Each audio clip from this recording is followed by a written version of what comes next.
আমরা এখানে যে কারণে আসছি আপনারা সকলে দেখছেন, একজন ভদ্রমহিলা, উনি প্রথম ভোটার। যে ভোটটা নিয়ে আমরা প্রতিনিয়ত কথা বলেছি যে প্রথম ভোট, নতুন ভোটাররা ভোট কেন্দ্রে যাবে, দীর্ঘ 17 বছর তারা ভোট দিতে পারে নাই। প্রথমত নারী ভোটার, দ্বিতীয়ত উনি প্রথম ভোটার। উনি ভোটাধিকার প্রয়োগ করতে গিয়েছিলেন, এটা ওনার নাগরিক অধিকার। কিন্তু ওনার স্বামী ভোটাধিকার প্রয়োগ করার অপরাধে ওনাকে ডিভোর্স দিয়েছেন। আমরা এখানে একটা কথা বলে রাখি, ওনার স্বামীর একটা পরিচয় আমরা ইতিমধ্যে পেয়েছি।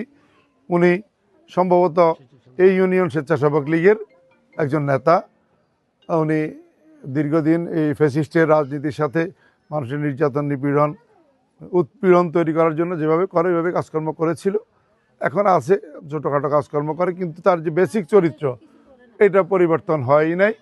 আপনারা 2018 সালের নির্বাচনে দেখেছিলেন, নোয়াখালী সুবর্ণচরে ফারুল বেগম ধানের শীষ প্রতীকে ভোট দেওয়ার জন্য তাকে গণধর্ষণ করা হয়েছিল। তারা মানুষের অধিকারের উপর যে আওয়ামী লীগ গোষ্ঠীগতভাবে, দলগতভাবে সবসময় সকল পরিস্থিতিতে রুদ্ধ করে রাখতে চায়, জিম্মি করে রাখতে চায়, মানুষকে ভোট দিতে দেয় নাই। এটার প্রতিফলন পারুল বেগমের উপর ঘটেছিল, বিরোধী মতের এখানে ঘটেছে, স্বয়ং নিজের স্ত্রীর উপর, পরিবারের উপর। তাদের হাত থেকে শুধু রাষ্ট্র, জনগণ নয়, পরিবারও নিরাপদ নয় তাদের কথার বাইরে গেলে। আমরা এই ঘটনায় অত্যন্ত মর্মাহত, দুঃখিত।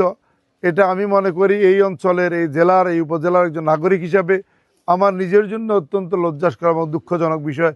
এমন ঘটনা জাতির কাছে উন্মোচিত হলে আমরা এই অঞ্চলের মানুষ হিসাবে ছোট হওয়ার কথা। তাই আমি এটার প্রতিকার চাই।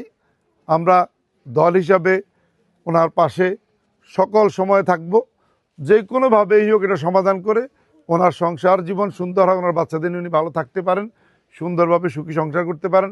এই প্রচেষ্টা আমার এই অঞ্চলের প্রতিটা নেতা করবে, আমরা করব, আমি করব। আমার দলের, আমি আশা করি আমার দলের শীর্ষ পর্যায়ের নেতৃবৃন্দ এই বিষয়টা নিয়ে ভাববেন। এটা শুধু এখানকার একটা ইস্যু নয়, এটা মূলত আওয়ামী চরিত্রেরই একটা বহিঃপ্রকাশ এখানে ঘটেছে। এর ভিতর দিয়ে তারা কীভাবে এখনও মানুষকে পলাতক থেকে, দূরে থেকে, আড়ালে আবডাল থেকেও মানুষকে চাপে রাখছে, মানুষের অধিকার হরণ করছে, অধিকারের জায়গাটাকে রুদ্ধ করে দেওয়ার কাজ করছে। তাই আমরা এর প্রতিকার চাই এবং তার পাশে আমরা থাকার আজকে প্রতিশ্রুতি দিয়ে এখান থেকে যাচ্ছি। আইনি সহযোগিতা লাগুক, সামাজিক সহযোগিতা লাগুক, সকল জায়গায় আমরা ওনার পাশে থাকব। আজকের দিনে ওনাদের প্রতি আমাদের এটাই অঙ্গীকার।